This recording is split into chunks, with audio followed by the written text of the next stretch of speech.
जय श्री राम। आप सभी मित्रों का मेरे YouTube चैनल पर आप सभी का हार्दिक स्वागत एवं अभिनंदन है। आज द्वितीय वीडियो के निमित्त आप सबके द्वारा एक विषय साझा करना चाहता हूँ। आज दिन में ऐसे ही मन में विचार आया, चिंतन कर रहा था कि अपना राष्ट्र ये बार बार पराधीन क्यों हुआ।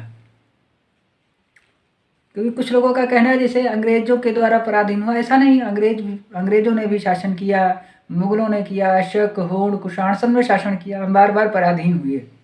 राष्ट्र कई बार पराधीन हुआ। पराधीन क्यों हुआ, इस पर चिंतन करने का विषय है। मैंने जो चिंतन किया कि एक राष्ट्र की जो संकल्पना है वह वहां के रहने वाले व्यक्तियों से की जा सकती है। अर्थात जिस राष्ट्र में रहने वाले व्यक्ति जितना मजबूत होंगे वह राष्ट्र उतना ही मजबूत होगा। और व्यक्ति को मजबूत होने के लिए मुझे लगता है कि 3 चीजों की आवश्यकता होती है। वो 3 चीजें कौन सी हैं कि व्यक्ति बलवान हो, व्यक्ति धनवान हो और व्यक्ति बुद्धिमान हो, तो वह व्यक्ति उत्कृष्ट व्यक्ति माना जाएगा। और जब व्यक्ति उत्कृष्ट होगा, सभी व्यक्ति उत्कृष्ट होंगे, तो राष्ट्र अपने आप उत्कृष्ट होगा। चिंतन किया जाए, देखा जाए तो हमारे यहाँ ये तीनों चीजें थी। भारत में तीनों चीजें थी। हम बुद्धिमान भी थे, बलवान भी थे, धनवान भी थे। कैसे थे मैं बताता हूं। बुद्धिमान कैसे थे तो हमारे यहाँ दुनिया का पहला विश्वविद्यालय तक्षशिला नालंदा जैसे विश्वविद्यालय अपने भारत में हुए हैं, जहां 6-6 महीने तक धर्म ग्रंथ शास्त्र जलते रहे। ऐसे विश्वविद्यालय अपने यहाँ हुए हैं। जब दुनिया को कपड़े पहनना नहीं आता था तब भारत में शून्य की खोज हो गई थी। एक गाना है ना कि जब जीरो दिया मेरे भारत ने। यानी हम बुद्धिमान थे। बलवान कैसे थे? हमारे यहाँ महाराणा प्रताप, चंद्रशेखर आजाद, भगत सिंह, और इतना ही नहीं, लक्ष्मीबाई, झांसी की रानी लक्ष्मीबाई जैसी वीरांगनाएं हमारे यहाँ हुई हैं। तो हम बलवान भी थे। धनवान कैसे थे? तो डकैती किसी भिखारी के घर नहीं पड़ती है।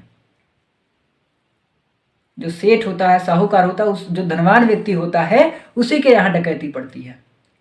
और हमारे यहाँ चाहे अंग्रेज आए हों, चाहे फ्रांसीसी आए हों, चाहे डक आए हों, चाहे पुर्तगाली आए हों, चाहे मुगल आए हों, सब व्यवसाय करने के लिए आए। महमूद गजनवी 17 बार आक्रमण किया सोमनाथ मंदिर पर। क्या ले गया? सोना ले गया। तो हम धनवान भी थे। जब तीनों चीजें हमारे पास थी फिर भी देश पराधीन हुआ, क्यों? तो कहा जाता है कि इस हाथ में 5 उंगलियां हैं और एक एक करके अगर तोड़ा जाए तो ये 5 उंगलियां आराम से तोड़ी जा सकती हैं। लेकिन अगर इनको एक कर दिया जाए और ये मुष्टिका तैयार हो जाए फिर इसको तोड़ना मुश्किल है। ध्यान दिया जाए, अगर इतिहास में जाया जाए, हिस्ट्री में जाया जाए, तो एक क्रांति हुई है 1857 की क्रांति। वीडी सावरकर ने जिसका नाम दिया था the first war of Indian independence, Bharat का प्रथम स्वतंत्रता समर। उस 1857 की क्रांति में ही फिरंगी भारत छोड़ करके भाग जाते, मजबूर हो जाते जाने को। लेकिन उसमें असफलता का जो कारण रहा वो ये रहा कि लोग लड़ रहे थे, सभी अंग्रेजों से ही लड़ रहे थे। लेकिन क्या था, जैसे लखनऊ से बेगम हजरत महल लखनऊ के लिए लड़ रही थी, बिहार से कुंवर सिंह जी लड़ रहे थे, नाना साहब जी कानपुर से लड़ रहे थे, झांसी की रानी लक्ष्मीबाई झांसी से लड़ रही थी, अन्य अन्य ऐसे राजा अपने अपने राज्य के लिए लड़ रहे थे। अगर वो एक में वो होकर के और अंग्रेजों से लोहा लेते तो अंग्रेज 1857 में ही देश छोड़कर चले जाते। इसलिए हमारा आप सभी से ये निवेदन है कि हम सभी, कहा गया ना, संघो शक्ति कलौ युगे, कलयुग में संगठन की शक्ति ही सर्वोपरि है। इसलिए हम सभी लोग संगठित रहें। जब तक हम संगठित रहेंगे तो दुनिया की कोई भी ताकत हमको परास्त नहीं कर सकती और देश निश्चित ही परम वैभव की ओर बढ़ेगा। जो संघ की प्रार्थना की जो अंतिम लाइन है, परम वैभवन्नेत में तत्स्वराष्ट्रम, तो निश्चित ही हम परम वैभव की ओर जाएंगे। और जब देश हमारा परम वैभव की ओर जाएगा तो निश्चित ही अंत में क्या होगी, भारत माता की जय होगी और ये सपना, हम सभी का ये सपना साकार होगा। इतना कहते हुए मैं अपनी वाणी को विराम देता हूं।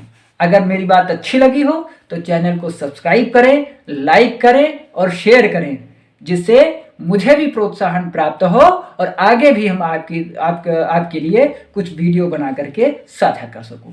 धन्यवाद। जय श्री राम।